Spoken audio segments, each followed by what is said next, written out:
So you're always feeling like your brain is in a mess, you're not in control, and you don't understand your own thoughts. I'm Jen, and this is Diving Deep Diaries, episode number 1. You may be thinking, who is this girl and why does she think she can give me some wild advice about my mental health?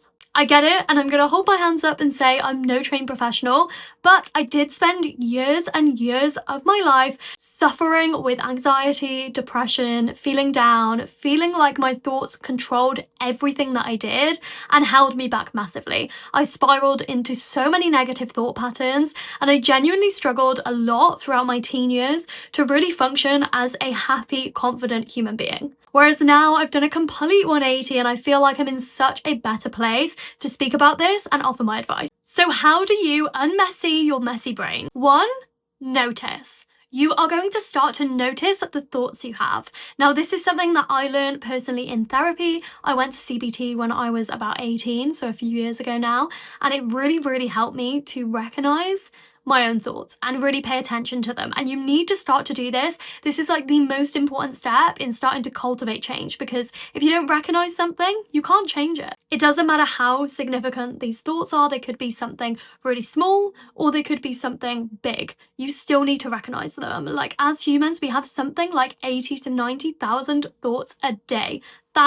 Like, that is insane. And the amount of us that just go about our day and don't even realize what we're thinking is crazy. So this kind of exercise I'm going to tell you about has a few different names.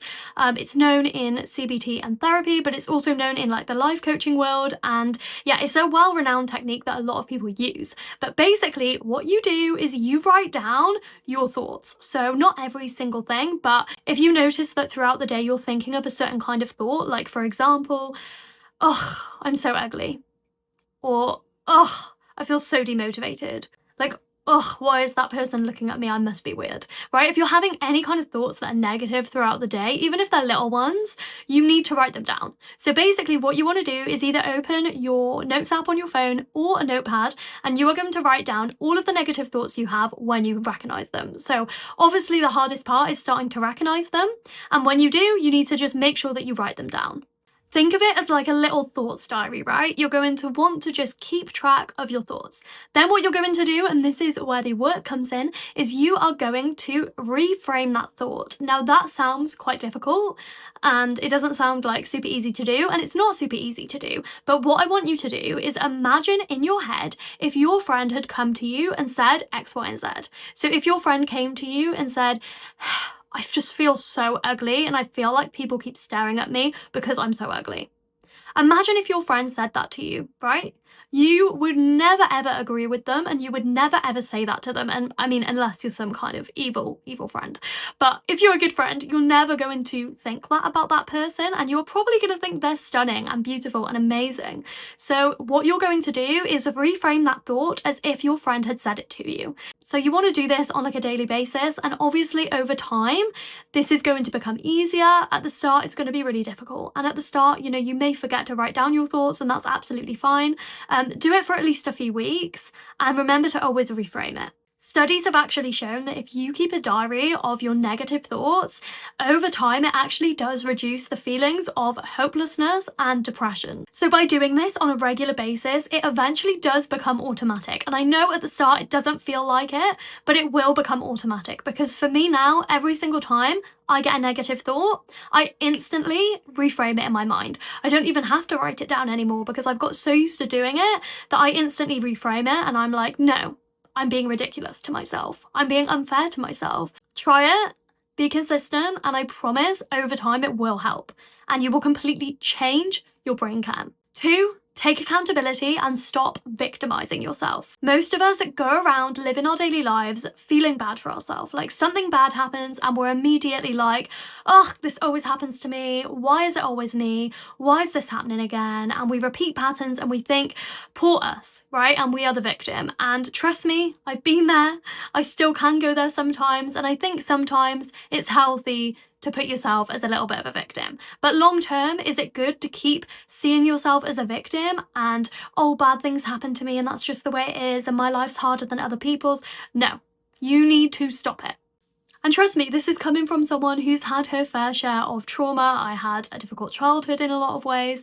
I had a lot happen as a teenager. I've had a lot of turbulent relationships. I've lost friends. I've had difficulties in figuring out what I wanted to do with my career. I've seen some things that I don't want to ever relive. And, a lot of things have happened to me. And I think what we need to recognize and understand is even if you sit there and you think that you've had the worst life, one, there are always people that have a worse life. And two, you need to understand that you may have had a harder life than other people on paper, but don't ever go around assuming that people have lived an easy life. Because I think a lot of people even look at me, for example, and think I've had a cushy, easy life when I haven't. And people may not know that about me because I'm not one, well, I am now, but I wasn't in the past one to kind of share my difficulties or kind of share what I was going through. Therefore, people wouldn't know that.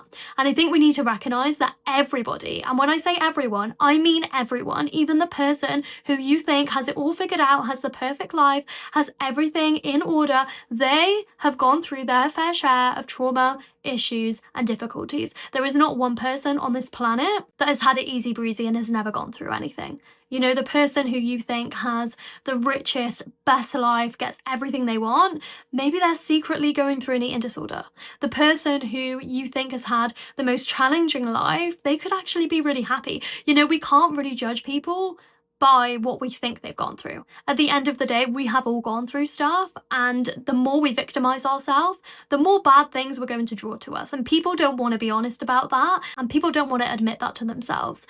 I didn't for a very long time, but it's true. The more we victim blame, the more we feel bad for ourselves, the more we lower our vibration, we become more negative, and therefore we attract more negativity. So take accountability. And yes, you should acknowledge your trauma. And yes, you should acknowledge any negative feelings you have. You should feel them, but you shouldn't wallow in them. And I think that's the difference. We're allowed to feel them. We should feel them. It's encouraged. We shouldn't block them out because, trust me, I know a lot of people that also block them out, which is not healthy. We should feel them. And we should acknowledge that that was horrible, rubbish, disgusting, whatever happened to us in the past that was negative.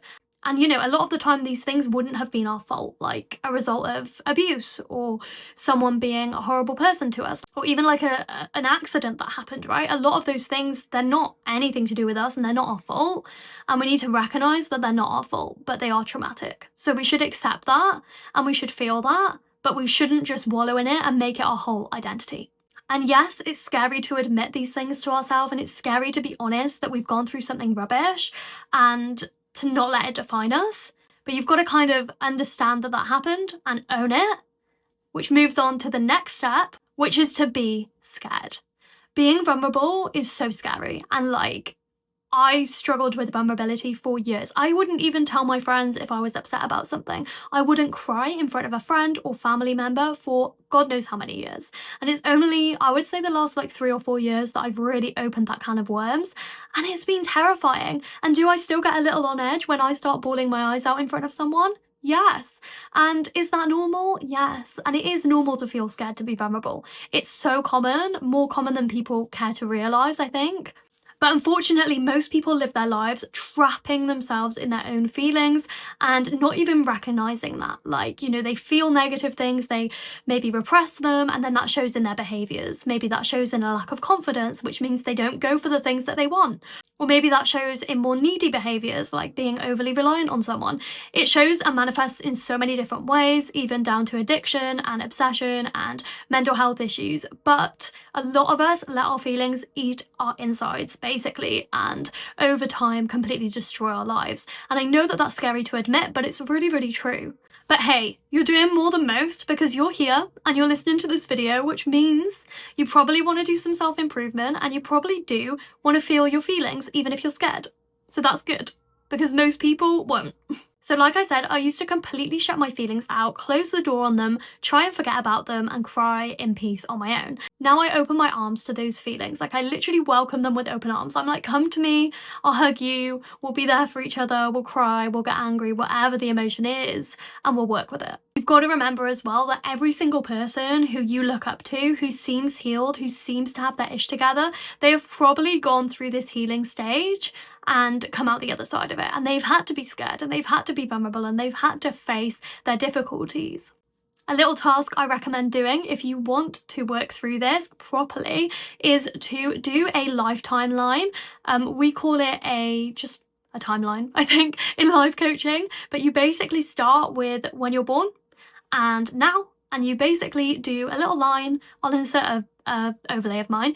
You are going to do straight lines up and colour them green for the good things, straight lines down and colour them red for the negative things. And you are basically going to pick out all of the times in your life where you feel like you've gone through a big life event. So in terms of life coaching, we tend to say every year or two we may go through a big life event. You know, we may change a job, we may graduate university, we may go through a breakup, we may start a new job, those kind of things. We may move country even, right? So you want to put those big things on your timeline, not everything, but the things that stand out to you as being really good times in your life and really difficult times in your life. Do it because it honestly will open your eyes. So a timeline, like I said, could look something like this. So I've got things nearly every year because I'm not going to lie, especially the last about 5 years of my life have been absolutely crazy, and I've had a lot of things happen, good and bad. But you can see that now the positives kind of do outweigh the negatives, whereas if you look a few years ago, I only had negatives. So I think it's really eye-opening to kind of see, okay, that was a really difficult time in my life because of X, Y, and Z. That was a really good time in my life because of X, Y, and Z. And it's really nice and eye-opening to kind of have a bird's eye view outlook on your whole life, your good and bad points. Then if you want to go even deeper, you can go into each section of this timeline and really dissect what happened, where were you, how did you feel, and also notice if there's any patterns. Like for me, in my timeline, as much as I don't like to admit it, there is a lot to do with romantic relationships being really good and then really bad, and then really good and then really bad. There's a lot of up and downs, and that is definitely a pattern for me in my life that I've struggled with. In terms of career, there's a lot of positives actually, which shows that like with career, I'm pretty good and I'm pretty set and I'm pretty certain, and it brings me a lot of positivity, right? So it's really interesting to kind of see those life events and unpack them in detail. But again, be scared. Don't forget to be scared. Don't be scared to go deep into these things, because that is what's going to help you understand yourself and therefore unmessy your brain. And when you're going back through this timeline, it may make you feel a sense of sadness, nostalgia. It may make you feel angry. I don't know. It can bring up a lot of feelings. I know when I did mine, it was eye-opening, but it was also a little disappointing. I was like, okay, as much as I'm happy that I've had some really positive, great life events, there's also a lot of turbulent relationships here, and kind of looked at it and felt a bit like, oh, like that doesn't sit too nice with me. And when you have those feelings, what you want to do is start unpacking it. So how does that make you feel? You know, that pattern or that life event? Is there something in there that makes you kind of cringe to write out, or makes you kind of want to sway away from doing this task? It's really important to start unpacking it and feel through those feelings, because you may have never processed them. Number 4 is you need to take yourself out of the equation. You need to stop blaming yourself for your trauma, okay? Because I know we all do it. And for years and years and years of my life, my whole childhood, I blamed myself for other people's actions. I blamed myself for how my parents had been with me. I blamed myself for how my friends had treated me, how my relationships had been. I blamed myself for so long, and I still fall back into this habit now. I'm not perfect, trust me, I still do blame myself sometimes. And there's one thing taking accountability for wrong things that you've done, but there's another part of you that will try and, I'm not saying men don't do this, but especially as women, or anyone who's very emotionally in touch with themselves, I think we can often blame ourselves for things that aren't even our fault. And I think you need to look at your traumas and realize they are not your fault. Like, if someone was abusive towards you, if someone did anything horrific to you, if someone took out their issues on you, like, that is not your fault. If you were a child, if you were vulnerable, even if you weren't, even if you were a full-fledged adult and someone just manipulated you, that is not your fault. And you need to start taking yourself out of the equation in terms of blame and start looking at the other person. If you got bullied as a child, that's everything to do with your bullies and absolutely nothing to do with you. And if you still let those things affect you and label yourself as someone that was bullied and someone who's weird and someone that's got issues, you're going to let them affect you for the rest of your life. And you don't want that. If your parents didn't treat you very well as a child, you're going to try and blame yourself for that and think, oh, well, was I not good enough? Was it me? Like, was I not a perfect enough child? Like, you were a child, you had no idea. And that's their wrongdoing. And I'm not saying, put blame on other people and make them the demons, but a lot of things that have happened to you wouldn't have been your fault. And you can try and, acknowledge that and understand why they may have acted in a certain way. And ironically, a lot of people act out of their own trauma and pass it on. Hence generational trauma, right? Generational karma, whatever you want to call it. There's a lot of things to do with generations experiencing the same trauma and the same issues because people above them, so like their parents, don't heal them. Therefore, they pass it on to their child. And then their child doesn't heal it and they pass it on to their children, etc., etc. But you want to be able to acknowledge this so that you can recognize, okay, X, Y, and Z happened. It's not my fault. You can literally just see it for what it is. This person didn't treat me well. I no longer have them in my life. I'm glad that I've overcome that. Like, even if it's just that, you really don't have to go into depth on why they did certain things, but it can be really helpful to kind of acknowledge why people acted a certain way. Like, without going into too much detail about my life, because I don't want to make it all about me, but I went through stuff as a child, and looking back at my parents' upbringing, I completely understand why that happened, because they didn't have the best upbringings. Therefore, that resulted in me having some trauma as a child because of the way they were with me. In terms of relationships, I know that people I've been with have had their own traumas from childhood that they've then carried into the relationship, and maybe so have I, and we've impacted each other negatively because of that. And I think it's so important to understand, why do people act this way? And it's not saying that their behaviour is ever justified, because people should take accountability and heal before they enter relationships, before they have children, etc. But unfortunately, a lot of people don't. So you kind of need to recognise it, to rationalise it in your head and understand that it's not your fault. But yeah, our mission is to break our generational trauma, because we don't want to carry that down to our children or even our relationships or our friends and family, right? We don't want to do that. Also, I just want to add that if something was your fault and you know that you messed up, like you cheated on someone, or you got angry towards someone, or you were manipulative in the past, or whatever your behaviour was, maybe you even bullied someone, take accountability for that, acknowledge it, understand why you did it, and move forward. And obviously, apologise, but you can't hold on to that guilt forever for things you've done. We've all done things that we wish we hadn't. We've all said things we wish we hadn't. We all wish we handled some situations better, but taking accountability, apologising, and then being able to let it go is so powerful. 5, what did you learn? You need to start asking yourself this question. We're kind of flipping the narrative here. Instead of thinking, my boyfriend cheated on me, I'm so sad about it, I must be like the world's worst girlfriend, like why would he do that? Like, I really don't like myself anymore, like I must have not been good enough. Instead of that, we want to flip it and we want to think, okay, he cheated on me, he hurt me, I'm going to feel that sadness, and then I'm going to understand, why would he do that? Because it's nothing to do with me. Clearly he was insecure, clearly he had problems of his own and needed external validation. You can acknowledge that it wasn't your fault, right? And then, what did you learn? So that guy cheated on you, what did you learn about yourself? You learned that you are a really strong person.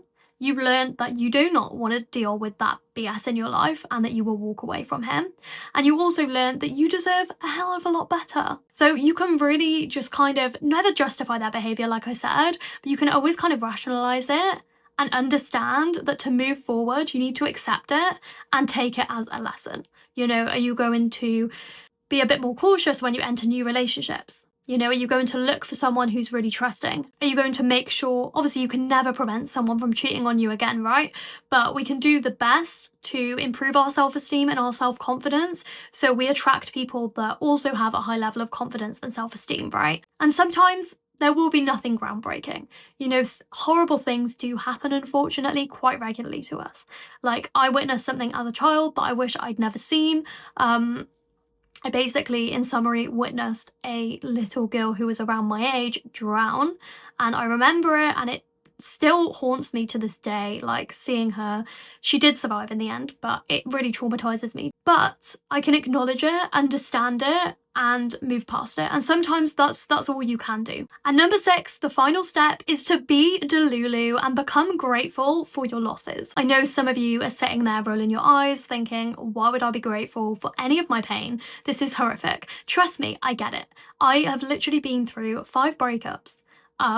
in the last, like, what, 7, 8 years, which is a lot. It's a lot to handle. But I'm grateful for them. And even though it's been very painful and I've had my heart broken, my poor heart, a lot of times, I am grateful for it. And I think sometimes it's just about acknowledging what to actually be grateful for, even if it's caused us a lot of hurt. The kind of way I like to do this is first seeing everything as experiences. So even if it's a experience which, say for example, you start dating someone, it turns into a situationship, you want it to be more and they don't. And eventually it ends in the breakdown of that situationship and you never see them again. I've had this happen to me and it's really hurtful because I always go in to dating with, like, you know, a really positive mindset of like, this could be the right person for me, this could be my future partner.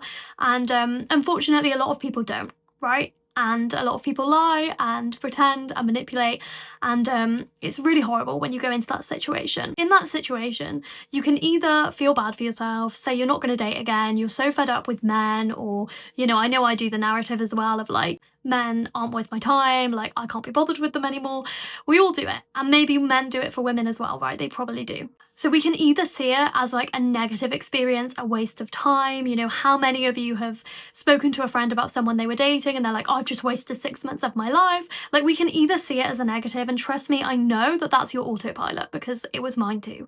And it still is everyone's autopilot automatically to think, ugh, like I feel like I wasted my time. But we can really work on our mindset and shift it to, instead of what a waste of my time, we can shift it to, that was a nice experience. Even if it wasn't all great, it was an experience. Even if you don't want to say it was a nice experience, right? Maybe it was a horrible one. You can just say, that was an experience. It had good and bad aspects. I'm going to learn from it. Be a glass half full kind of person and just really try to see the positives. Like that situationship I was in where he messed with me and everything, we still did have some nice times together. And do I think he was a really great person? Honestly, no. But did I enjoy some of the time I spent with him? Yeah. And was it fun while it lasted? Yeah. Did he hurt me? Yeah. And did I learn to up my standards and not be so trusting so early on? I'm working on it, but I'm trying to learn that because that's something I definitely struggle with. So, you know, you can really understand situations and be like, okay, I got hurt. Maybe I rushed in too fast. Or I have friends that have done the opposite, where they've dated someone for 6 months and they haven't put a label on it. And then they're like not having high enough standards or high enough boundaries to kind of say, I want commitment, right? And then they end up getting heartbroken. So it kind of, you know, for them then is kind of a lesson to put in some boundaries, have some higher standards, and have those conversations earlier on. So like I said, majority of things that happen to you, they are a learning curve and they are a lesson and they happen for a reason. And I do believe that the universe will keep giving you the same lessons until you learn it. Because trust me, like I said, 5 breakups deep, I've been through it. I've been through the ringer, okay? Bit of Eminem, but I have been through the ringer, and it's been hard, but I know that I've had to learn the same lesson quite frequently because I don't think I wanted to accept it prior to kind of now, this time period. So unfortunately, you will get similar curveballs thrown at you until you acknowledge it and move forward. And that's why so many of us repeat so many patterns. The same goes for jobs. If you keep applying for a job and you're just not getting it, your narrative in your head will be, well, I'm not meant to get a job. And then you'll go, oh, I give up with jobs, hunting, like I can't find a job, no one wants to employ me. If you think like that, like no one will employ you. Do you know what I mean? You will just feel bad for yourself. You'll then apply for your next job, go in with low confidence, go in with lack of motivation and negative mindset, and they're going to say no. Whereas if you think, okay, I didn't get that job because I wasn't meant to get that job, you know, rejection is divine protection, if you want to be spiritual about it. You know, that wasn't meant for me, that's why I didn't get it. That job, actually, I didn't really like the environment I was in anyway, so I'm glad I didn't get it. Then, every single time you get rejected, you see it as being protected. Like, you see it as a blessing. And that's what you need to kind of shift your mentality towards. Trust me, it's hard to do, and even now I still struggle with that at times, just like we all do, right? You know, if I get rejected from something, I think everyone's automatic reaction is to be a bit like, ouch. But I think we need to start seeing it as a blessing, because if something isn't meant for you, it won't come to you. And regardless of whether you're spiritual or not, I think everyone kind of knows that. If you get rejected from something, it's meant to be, right? If someone dumps you, it's meant to be. So I think you need to just breathe. Let's do a deep breath together. breathe, relax, understand everything is working out for you for like your highest good, but you also do need to do the work to think that way, because if you don't do the work, you're never going to think that way. You're going to keep victim blaming yourself and you're going to keep feeling bad for yourself, which is not what we want, okay? We don't want to be sad constantly. But I promise you that if you start to do all of these 6 steps and start to practice these exercises, I assure you, your mindset will be more positive, which equals more positive feelings, more positive actions, and therefore more positive results and experiences. Everything really does start with our mind and start with our feelings, and our thoughts create our feelings, right? So really everything starts with our thoughts and our brain. And it's crazy that there's not even much research done into the brain at this point in life. Like neuroscience-based psychology has only really been around for about 50 years, if that. So it's kind of crazy, but there is so much proof in the pudding. Like there is so much proof if we work on our mindset, our life will improve. And I'm living proof of that, because my life is not perfect. My life is not, all sunshine and rainbows, but I have worked so hard to get from anxious, depressed, overthinking mess to where I am now, which is in a lot of a calmer state of mind, a lot more trust in my life path, a lot more trust in what happens is meant to happen, and what will come to me when the time's right. And there's a lot of peace in that. I've been Jen, and this has been episode 1 of Diving Deep Diaries. Make sure you follow for episode 2. I will be back next week with another one. And yeah, I look forward to seeing you then. Bye bye, lovely humans.